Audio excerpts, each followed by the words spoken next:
Buongiorno, benvenuti alla TG Sicilia. Le principali notizie.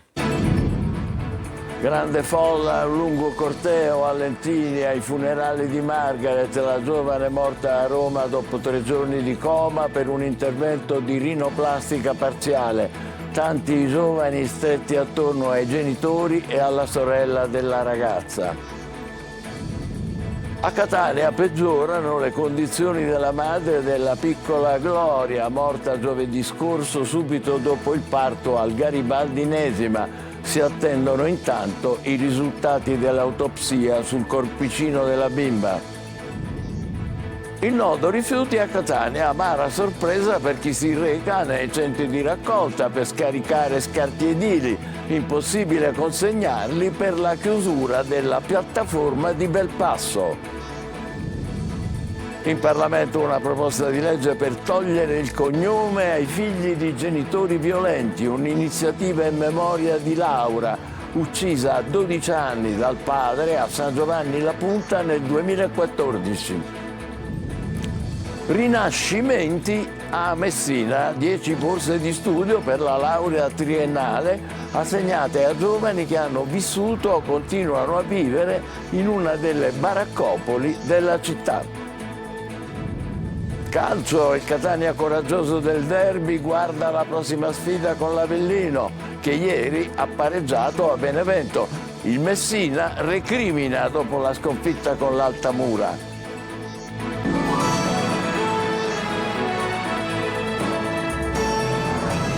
Bentrovati, lutto cittadino e grande folla a Lentini per i funerali di Margaret Spada, morta a 22 anni a Roma dopo un intervento di rinoplastica. Indagati per omicidio colposo i 2 titolari dello studio medico privato. In diretta da Lentini, Lorena Dolci. Tutta Lentini si è stretta oggi attorno al dolore, allo strazio della famiglia Spada. Da qui, da questo paese, Margaret era partita il 4 novembre per andare a Roma a operarsi al naso, alla punta del naso, in uno studio privato, ma qui non è più tornata. Ora la piazza è vuota, la chiesa che vedete alle mie spalle, la chiesa madre, è chiusa, ma stamattina traboccava davvero di fiori, palloncini e di tanta gente. Vediamo il servizio. Una ragazza molto educata, sempre puntuale a scuola, come ha detto la mia collega, una ragazza che aveva tanti sogni. Siamo molto dispiaciuti. Ricorda così Margaret, la sua professoressa del liceo classico Gorgia Vittorini di Lentini. Nella chiesa di Sant'Alfio, attorno alla sua bara bianca, ci sono anche gli ex compagni di classe increduli e i suoi colleghi di lavoro della RSA, tanti giovani, amici della famiglia molto conosciuta in paese, stretti in un abbraccio attorno a mamma Loredana, al papà Giuseppe, alla sorella Manuela, che hanno chiesto di rispettare il loro dolore. Le telecamere restano fuori a raccogliere ricordi commossi, come quello dell'amico del fidanzato Salvatore. Era sconvolto da questa situazione qua. Margaret era meravigliosa. All'interno della chiesa il parroco Don Maurizio Pizzo cerca di dare un senso a una morte assurda. Quando la morte ti travolge dice: non ci sono risposte preconfezionate, è meglio fare silenzio e pregare. Grazie per esserci stata, vola in alto amore nostro, dice tra le lacrime la sorella. 22 rintocchi di campane, tanti quanti i suoi anni, accolgono l'uscita del feretro.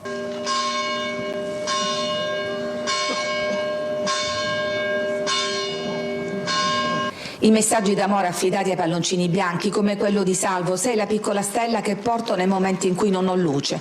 Dolore e rabbia per quella morte che infranta i sogni di una ragazza che per ritoccare la punta del naso aveva scelto, fra i tanti visti sui social, lo studio medico finito adesso nell'inchiesta della Procura di Roma. Indagati per omicidio colposo i 2 titolari, padre e figlio, che fra tante lacune e irregolarità non sarebbero intervenuti prontamente per rianimare la ragazza. Di una non pronta e forse anche non corretta rianimazione. Sono 2 elementi, 2 dati che saranno anche, quella documentazione è certamente al vaglio del collegio dei consulenti che sono stati nominati dalla Procura della Repubblica.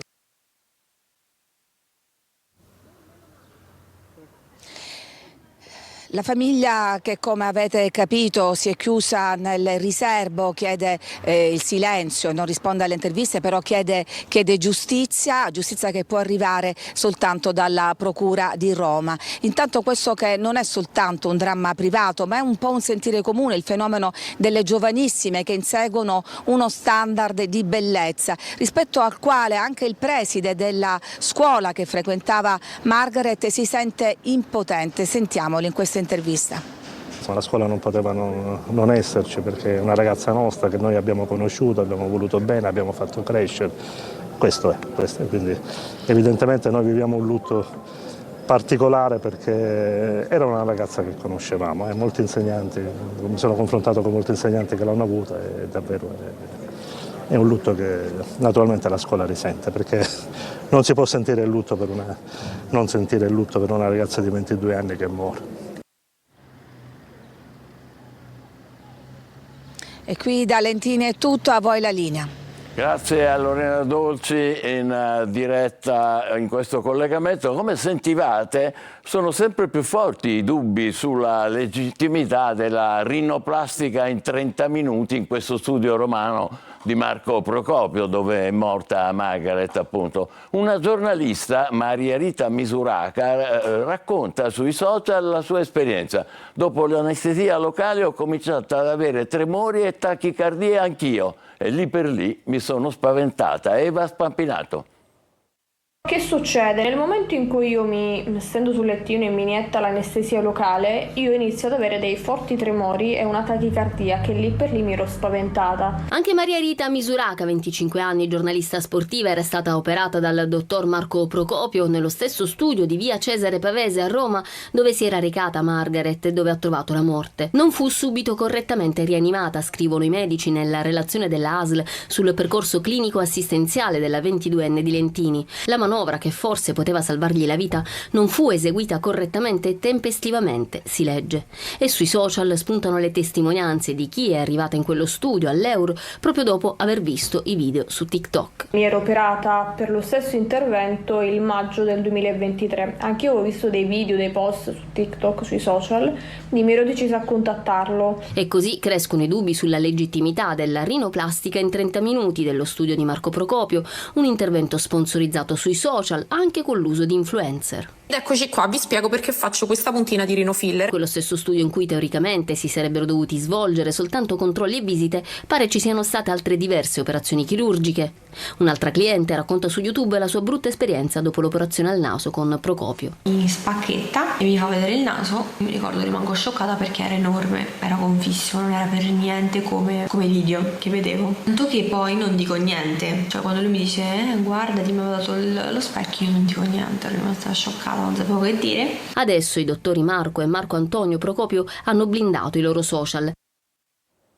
E c'è un'altra vicenda sulla quale si concentra l'attenzione dell'opinione pubblica, questa volta a Catania, dove peggiorano le condizioni della madre della piccola Gloria, la neonata morta giovedì scorso subito dopo il parto al Garibaldinesima.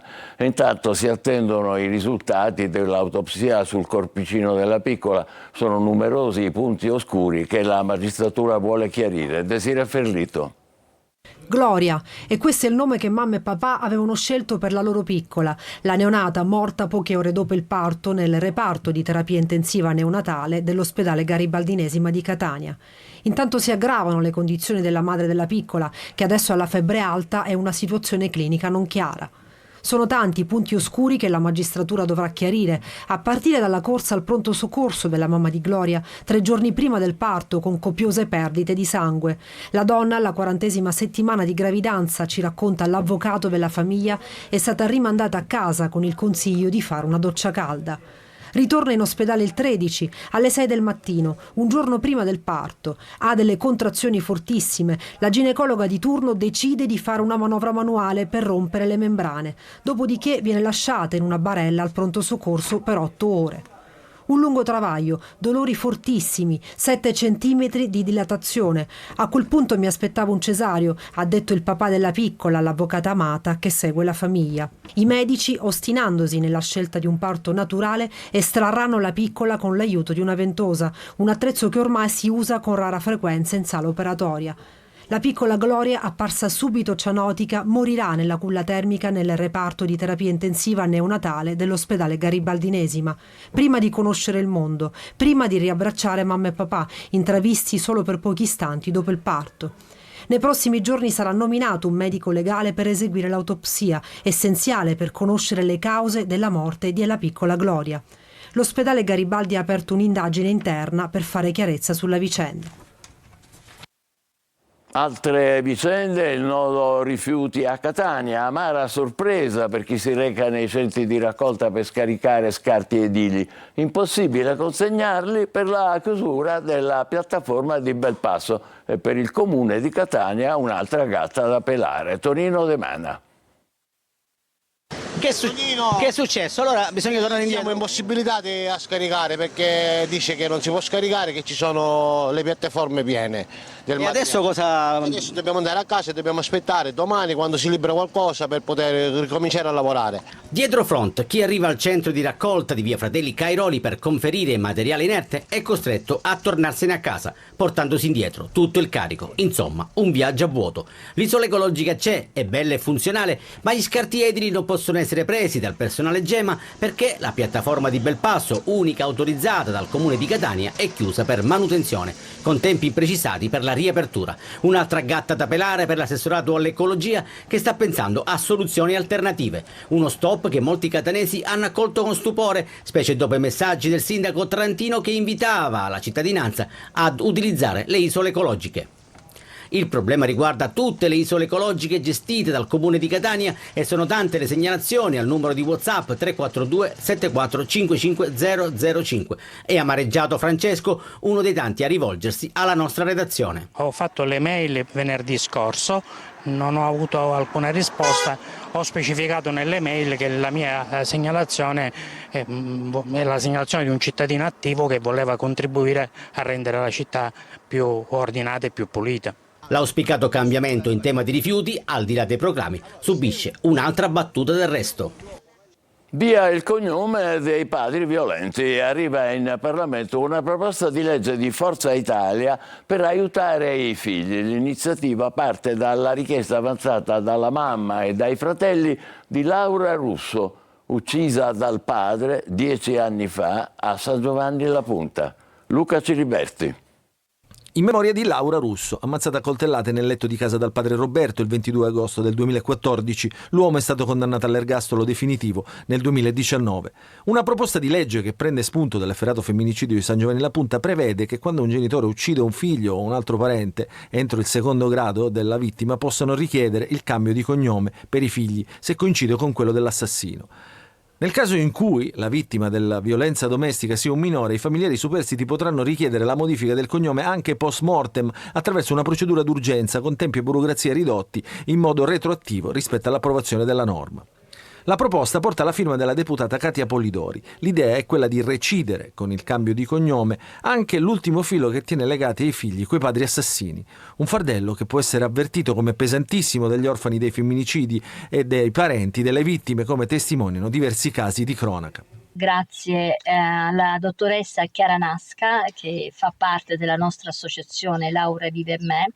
Lei ha preparato una relazione e questa relazione è stata presentata al coordinatore del terzo settore Dario Vellini, che di conseguenza l'ha data nelle mani giuste di persone che finalmente hanno abbracciato quello che è il mio sogno, togliere quel cognome scomodo, il cognome di un assassino.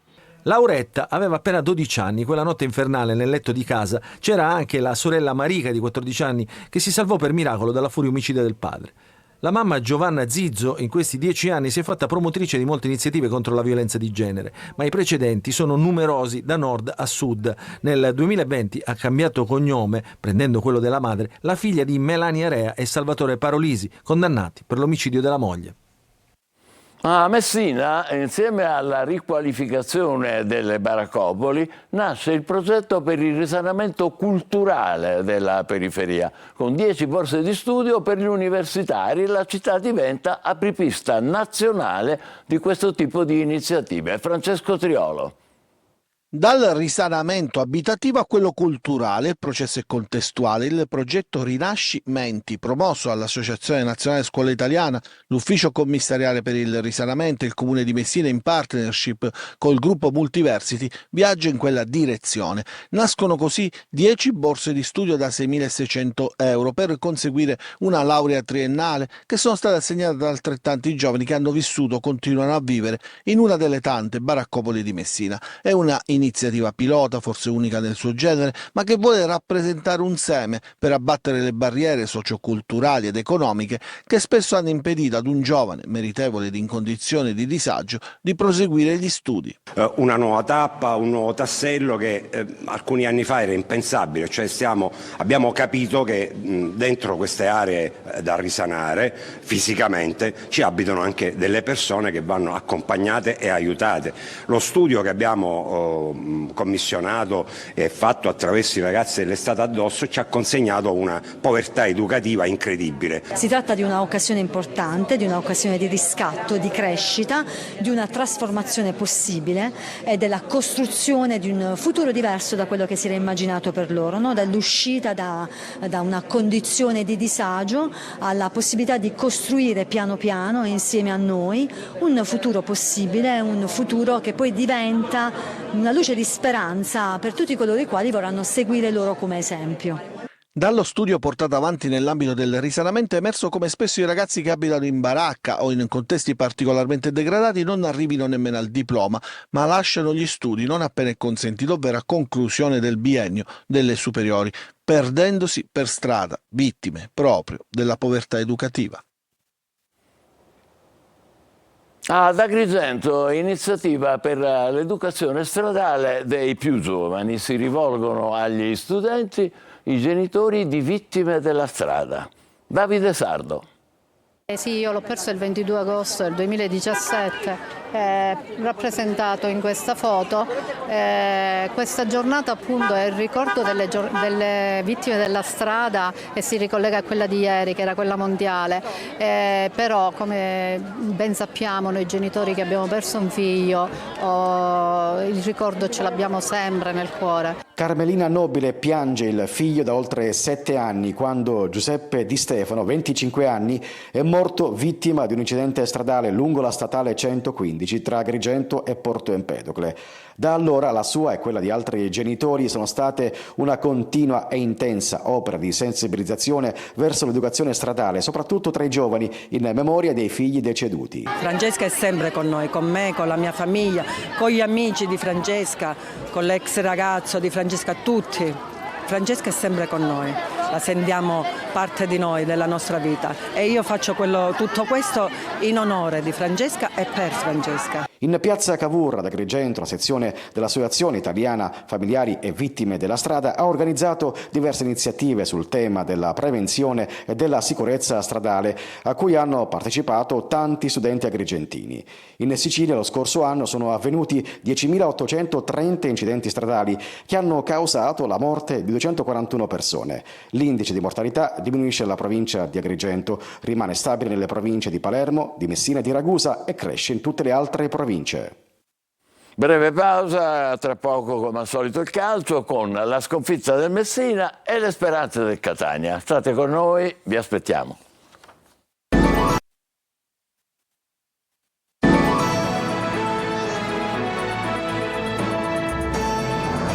Eccoci di nuovo insieme con il calcio. Il Catania, dopo aver ritrovato la vittoria con il Trapani, lavora in vista del big match di Avellino. Il derby ha dato a Toscano altre chiavi di lettura a livello tattico che possono valere anche per il futuro. Marco Carli.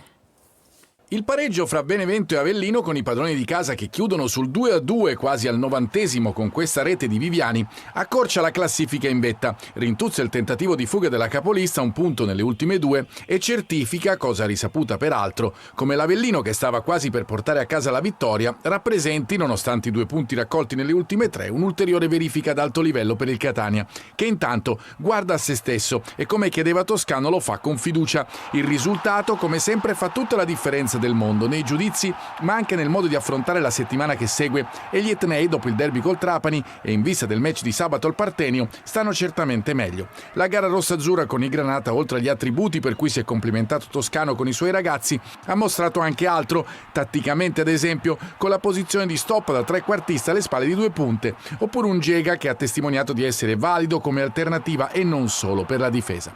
Poi probabilmente il miglior match di Verna è una squadra che ha saputo di nuovo giocare in verticale. Toscano prosegue nel suo percorso consapevole che servono conferme. Abbiamo tirato fuori gli attributi che c'erano bisogno, abbiamo dimostrato la grandissima squadra che siamo, come qualità siamo una squadra fantastica, ci mancava solo qualcosa in più per portare a casa i 3 punti. Speriamo di continuare così e di essere importanti in questo campionato.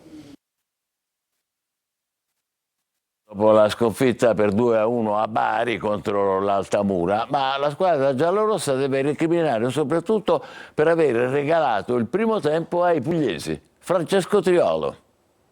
Passare dalle recriminazioni all'analisi il prima possibile, perché ciò che preoccupa della sconfitta del Messina a Bari contro l'Altamura è stato l'atteggiamento della squadra nel primo tempo inesistente, e solo dopo aver preso 2 berle si è svegliata grazie ai cambi dell'intervallo. Ma quello che non è andato giù al Messina sono state diverse decisioni dell'arbitro Diop. La lettura dello scontro tra Crapicas e Garofalo sul primo gol dei pugliesi, il rigore per il tocco di mano di Manetta sulla giocata involontaria di Lia, il mancato rigore concesso nel recupero dopo l'entrata scomposta di Bumbu su Ortisi. Una gara dove sicuramente potevamo fare meglio il primo tempo, ma non è stato un primo tempo regalato, perché io credo che gli episodi sono stati veramente decisivi oggi. Su chi ha commesso errori purtroppo ha inciso molto. Secondo me la squadra oggi non meritava di perdere assolutamente. Il secondo tempo sicuramente è stato un secondo tempo arrembante dove meritavamo il pareggio. Recriminazioni però che reggono sino ad un certo punto, perché il rischio altrimenti è quello di nascondersi dietro gli alibi e non vedere la reale situazione di fatto. 2 vittorie in 15 gare di campionato, il terzultimo posto in classifica, uno scollamento con la piazza, tifosi e città ormai fin troppo evidente, e l'obiettivo salvezza così diventa sempre più in salita. Il momento è quello più delicato, con la squadra di Modica in silenzio dalla partita di Avellino, che dovrà affrontare 4 scontri diretti: Sorrento e Foggia in casa, Turris e Juventus Next Gen fuori, prima della trasferta a Potenza alla vigilia di Natale. E noi ci fermiamo qui, grazie per averci seguito. Il TG Sicilia tornerà alle 20 come al solito. Buon pomeriggio.